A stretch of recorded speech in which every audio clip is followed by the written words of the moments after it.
really beautiful. But what I'm going to talk about this morning is pulling back the veil and finding the real you. And the music went along perfectly. Everything that you performed this morning went perfectly with the few words that I'm going to say. We're going to look beyond appearances and to find the real you. There was a story of a first-time father, and he was cuddling his newborn baby boy, and he just loved this baby. But as he pulled back the blanket, he looked at those ears, and he said, "Oh, no, I think those are the biggest ears I've ever seen on a baby." What in the world's my wife going to say?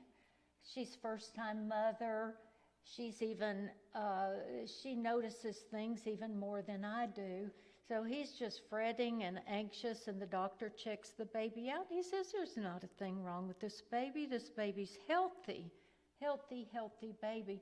And the nurse was a little bit more compassionate, so she's spending a little more time with this new father. And she says, "Well, you know, most babies grow into their features, their nose, their ears, whatever," but this still didn't make him feel better because he just knew when his wife saw this baby, she's going to just freak out. So the nurse goes with him to take the baby into the mother. The baby was born cesarean, and so she had not seen the baby yet. So the nurse hands the baby to her, and she pulls back the blanket, and a look of amazement comes on her face. She looks at her husband, and she says, "Oh, he has your ears."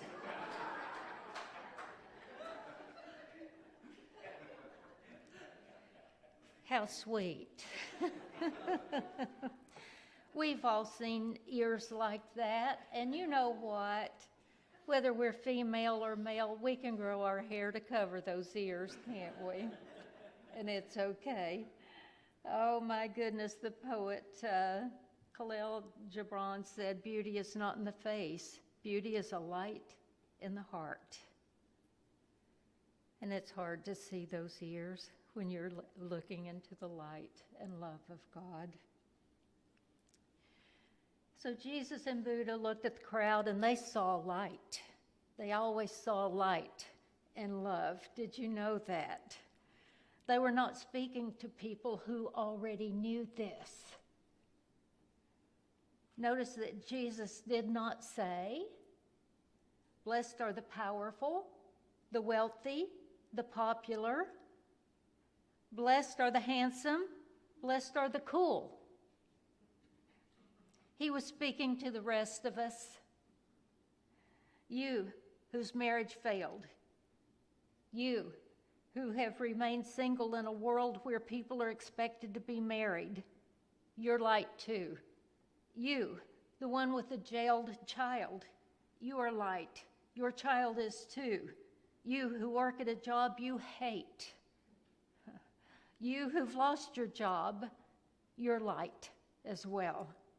You're light when you don't like yourself very much. You're always light. You've just forgotten. You've forgotten who you are. And that's the miracle of light. It's still there, even when we don't see it. I don't know how many of you remember the British sitcom Keeping Up Appearances. Remember that? One of my favorites. I have seen all of the episodes. I've even seen the reruns of them until I guess I finally quit watching them. But if you have followed those, there was Hyacinth, Bouquet. The name was actually Bucket, B-U-C-K-E-T, but she was so above the ordinary that she needed to pronounce her name Bouquet. And she reminded everyone of that and her attempts at social superiority to gain standing with those who she considered to be in the upper class. But her attempts were constantly hampered by her lower class relatives. Of course, you remember her, was it her brother-in-law, Onslow, that never wore a shirt?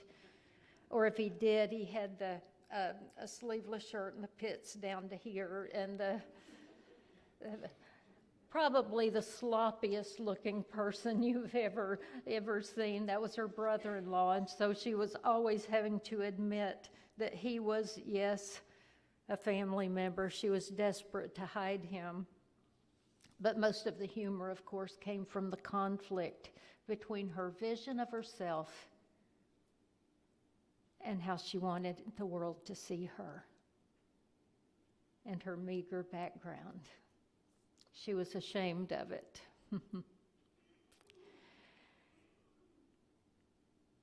So the power of you looks beyond that.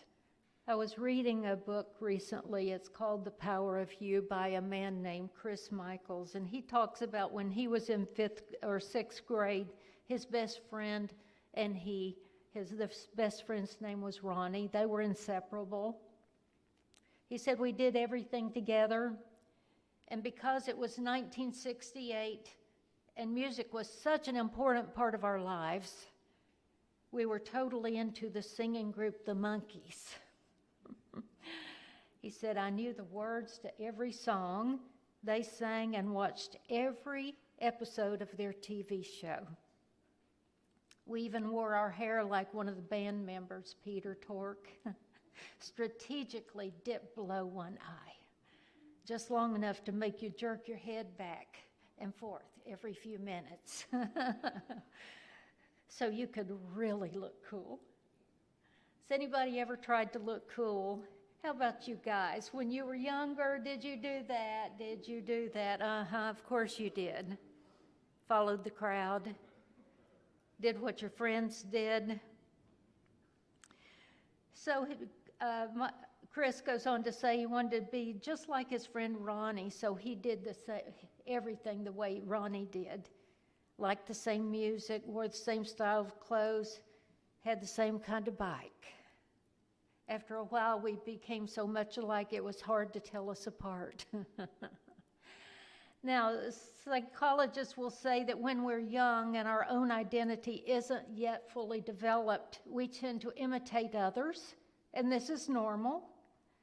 It's all part of the healthy development of our personalities. Since we don't know much about our own tastes and talents yet, we tend to mimic those that we're around. And that's why young people are so impressionable. And that's why we need to always be looking out for them to keep them out of trouble.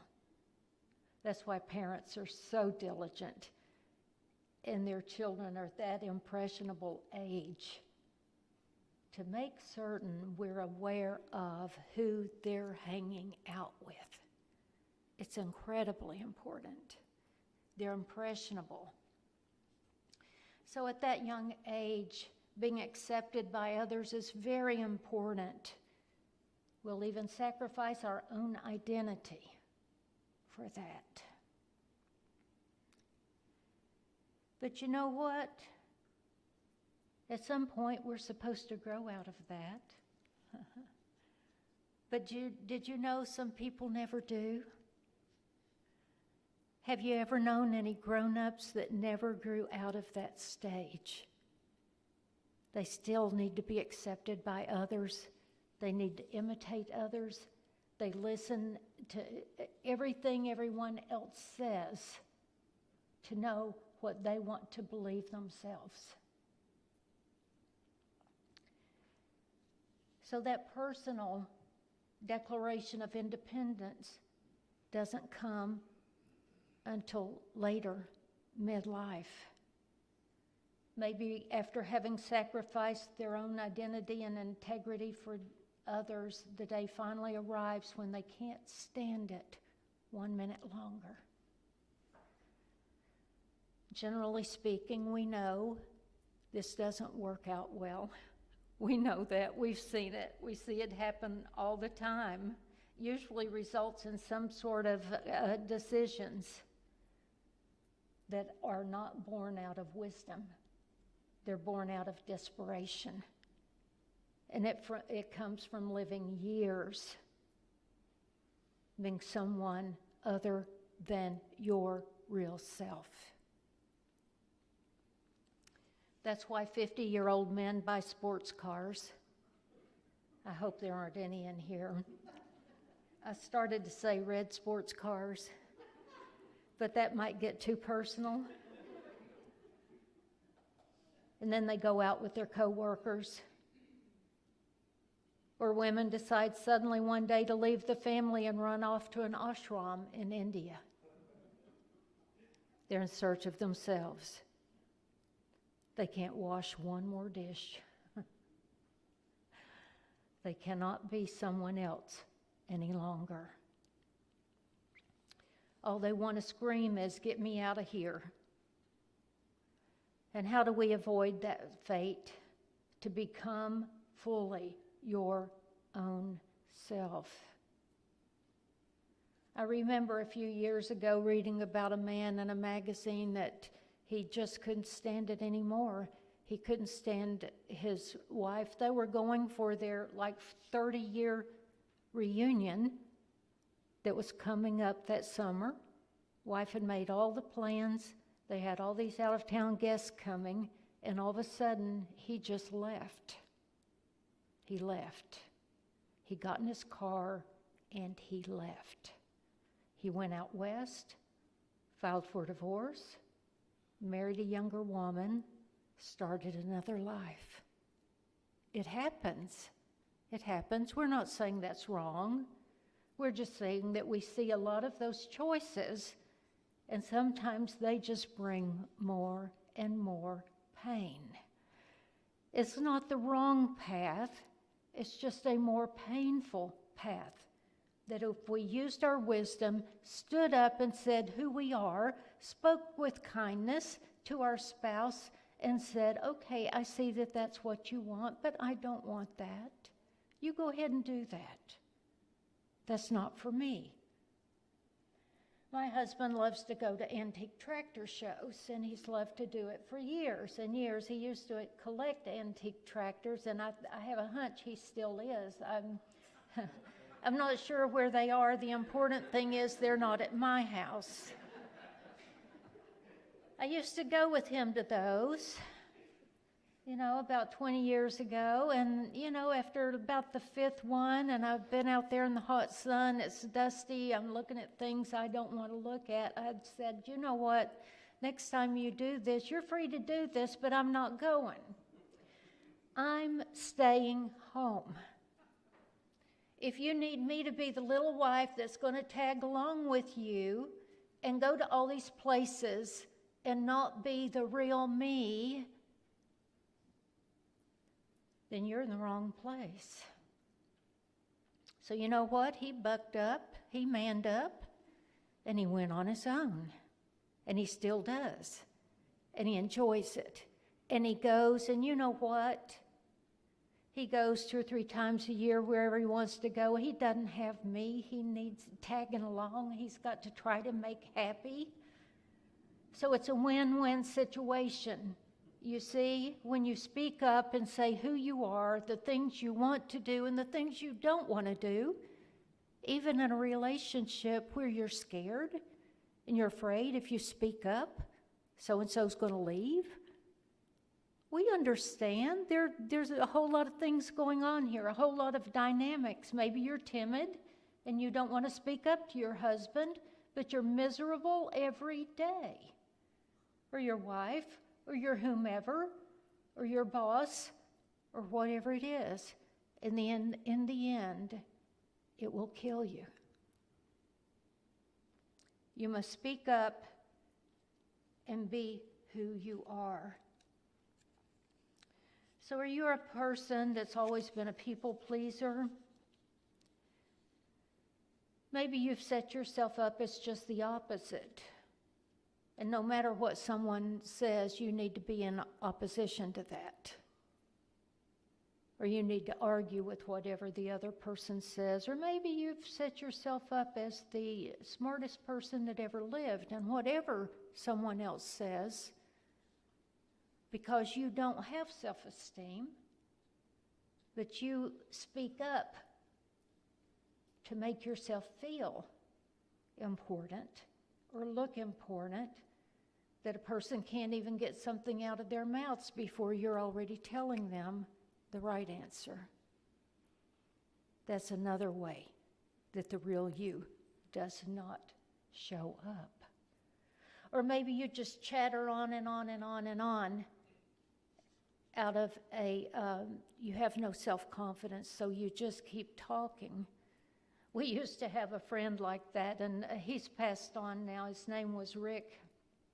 And those of us that knew him, Dan used to work with him at Science Applications when he was there in Oak Ridge, Tennessee. And Rick was one of his buddies, and he could talk till, you just couldn't believe. He could talk until you just passed out.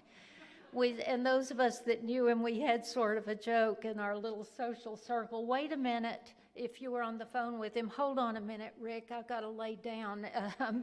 I'm tired. If I'm going to listen to you anymore. But I don't know where all that chatter came from. I don't know. I don't want to diagnose that. But sometimes that chatter does come from a lack of self-confidence. We just keep talking and talking and talking. Sometimes we regret not speaking up, don't we? We'll get home and we'll think, why didn't I say something when so-and-so was talking and I thought differently? Why didn't I say something? We'll regret that. Well, the good news is you'll get another opportunity. Or maybe we tend to blurt out something and hurt somebody else. We can ask them to forgive us, and then you'll get another opportunity as well. But taking full responsibility for every moment of our lives is a radical and terrifying act,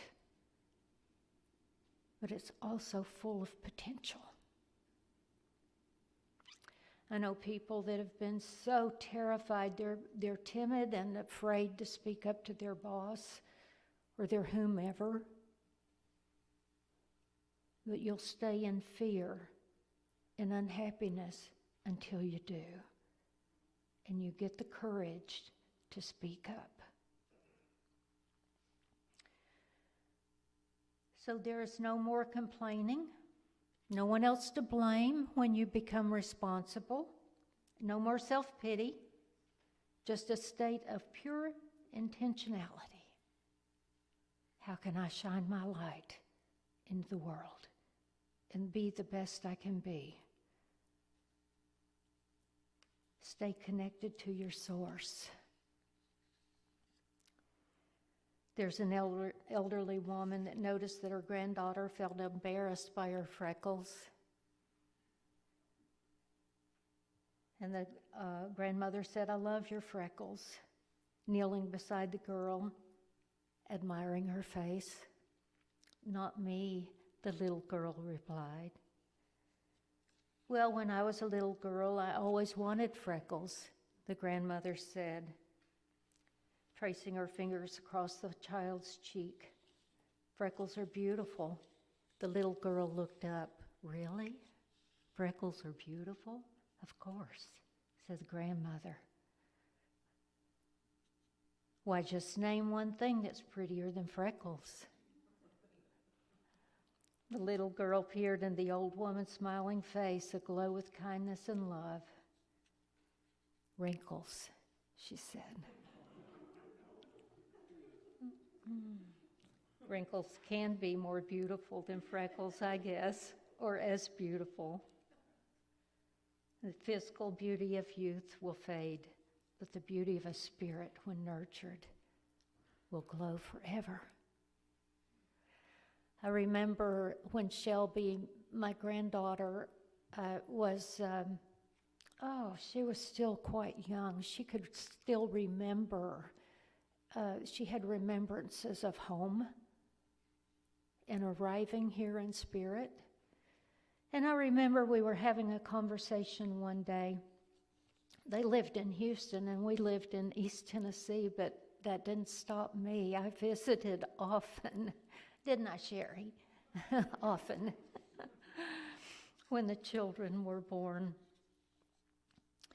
But Shelby was talking to me one day, and she was trying to describe what she was feeling, and she said, "Grandma, why did you come so much sooner than me?" And what she meant was, and I was 50 when Shelby was born, and what she was trying to ask me was, why did I come 50 years before her? Which meant that even in her, at that young age, she knew that that meant that I would be passing from this earth much sooner than she would. And she was trying to ask the only way she knew. I said, "Oh, honey, don't you know? It took me 50 years to become the person that was suitable to be your grandmother." 50 years. So there I am. 50 years and then some. At that point, when I was 50, I had pulled back the veil a lot to know who I was, the real me, to find the real person that I was. But that's been 21 years ago. And I'll be 72 this year. I love that number. My life has spanned around the number 9, and the numbers that add up to 9 have been significant in my life. All my life I noticed it. My birth date was 27, 9th month. I'm 72 this year, and it's also, I'm going to be 72. I'm not yet. I'm not that old yet. And I find that with every age, I've pulled back another layer to find the real me. And she's back there somewhere. She's becoming more visible, the real me. I can see things I didn't see 20 years ago. I can see things I didn't see 10 years ago or 5. We are continually, and instead of using the word evolving, I'm going to say unfolding as we bring back another layer. Unfolding, letting the ego go. And through this life, I want to walk gently. I want to treat all of life, the earth, all its people, with reverence. I want to remove my shoes in the presence of holy ground. And as much as possible, I want to walk in peace. I hope you'll recognize the beauty in you. I hope you'll find the real you. It's there. We recognize it. All of us that look beyond appearances, we see that. We see the beauty in you. And we wish you well. We wish you peace. Thank you for your time.